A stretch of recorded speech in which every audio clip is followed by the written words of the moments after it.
Mateus capítulo 1, versículo 1, Lucas capítulo 1, versículo 32 ao 33. A palavra diz assim: Livro da genealogia de Jesus Cristo, filho de Davi, filho de Abraão. Este será grande e será chamado Filho do Altíssimo. O Senhor Deus lhe dará o trono de Davi, seu pai. Ele reinará para sempre sobre a casa de Jacó, e o seu reino não terá fim. O reino do qual Cristo é o rei compõe-se dos descendentes de Abraão, tanto na carne como na fé. Portanto, a genealogia de Cristo em Mateus começa com Abraão, o pai da raça chamada, e não com Adão, o pai da raça criada. O reino de Deus não é edificado com a raça criada de Adão, mas com a raça chamada de Abraão, a qual inclui tanto os verdadeiros israelitas como os crentes em Cristo. Salomão prefigura Cristo como filho de Davi, o herdeiro do trono e do reino de Davi. Salomão, como prefiguração de Cristo, fez principalmente duas coisas: edificou o templo de Deus no reino e falou palavras de sabedoria. Cristo, cumprindo essa prefiguração, está agora edificando o verdadeiro templo de Deus, a igreja no reino de Deus, e tem falado palavras de sabedoria. O Salmo 69 fala sobre o Cristo sofredor, tipificado pelo Davi sofredor, e o Salmo 72 fala sobre o Cristo que reina, tipificado pelo Salomão que reina. Depois da sua vida de sofrimento na terra, Cristo ascendeu aos céus, onde agora reina como rei. O Cristo que reina é tipificado em Salmo 72 pelo Salomão que reina, o filho de Davi. Durante o período em que prosperou e floresceu, isso é indicado pelo título desse salmo, Salmo de Salomão, e pelo primeiro versículo: Concede ao rei, ó Deus, os teus juízos e a tua justiça ao filho do rei. O Salmo 72 diz-nos como Cristo reinará sobre toda a terra e como os santos serão glorificados e abençoados com ele. Primeiro, vemos que ele reinará com justiça e equidade, mediante as quais virá paz.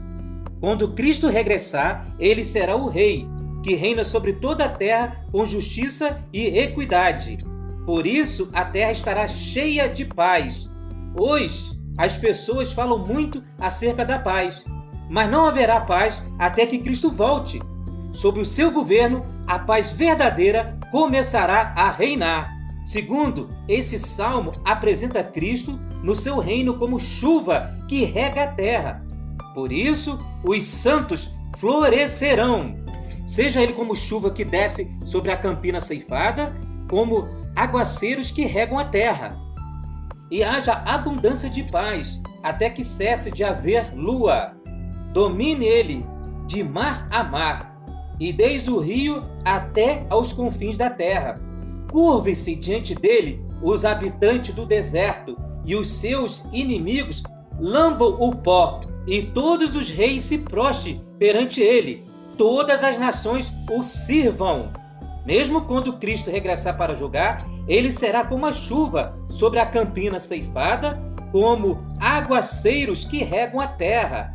É assim que Cristo ganha a terra. Ele ganha a terra por regar, não por lutar, não por condenar.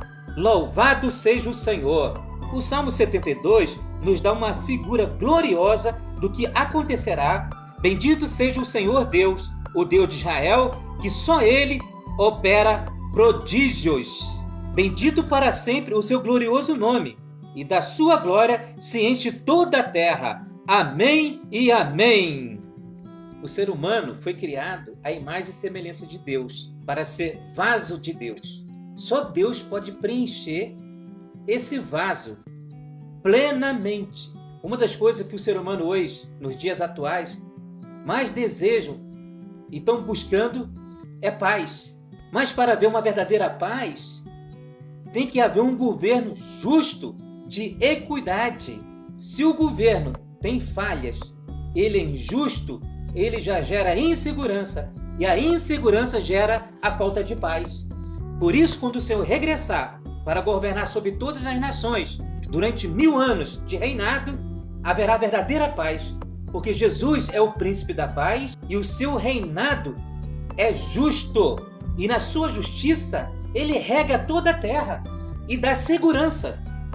Nunca em nenhum outro tempo, nesse período, a raça humana desfrutou como vai desfrutar da verdadeira paz sobre o reinado de Cristo com os santos vencedores. Que coisa gloriosa! Essa paz não é uma paz exterior, ausência de conflito, ausência de dificuldades, problemas, mas uma paz que enche o nosso interior. A gente se sente a pessoa certa, no lugar certo e fazendo a coisa certa, de acordo com a vontade de Deus. Essa paz, ela preenche o nosso coração. O que a palavra diz, que o Deus das consolações e da paz guardará a vossa mente e o vosso coração em Cristo Jesus. Então essa figura de Davi e Salomão retrata com muita precisão o que está prestes a acontecer na volta do Senhor. O Davi, embora era rei, mas desde quando ele era muito jovem, ele já padecia por muito sofrimento. Desde aquela época ainda que ele cuidava das ovelhas, ele já travava grandes batalhas, lutas, sofrimentos, enfrentou leão, ursos. Depois, mesmo contra a vontade dele, ele nem sabia que um dia ele seria rei de Israel. Ele nem sonhava com isso. Portanto, ele era um marmiteiro, ele levava uma marmita para os seus irmãos que eram guerreiros no exército de Saul. Mas Deus olhou para aquele homem, viu algo que agradava o coração de Deus. E Deus ungiu ele como rei. A partir daí ele passou a sofrer muito mais, todo o tempo sendo perseguido por Saul. E Saul passou a odiá-lo e desejava matá-lo, porque sabia que ele tinha sido ungido por Deus e que Deus já havia rejeitado Saul e Davi ia reinar no lugar de Saul sobre Israel. Então ele passou por muitos sofrimentos. Aquele pecado terrível que ele cometeu, aquele adultério, deu muito sofrimento na vida dele. A família dele teve vários problemas na família de Davi. Então, por isso nós consideramos que ele foi sofredor. Lógico que algumas coisas foram consequências do próprio Davi, mas em boa parte os sofrimentos de Davi foram legítimos aos olhos de Deus.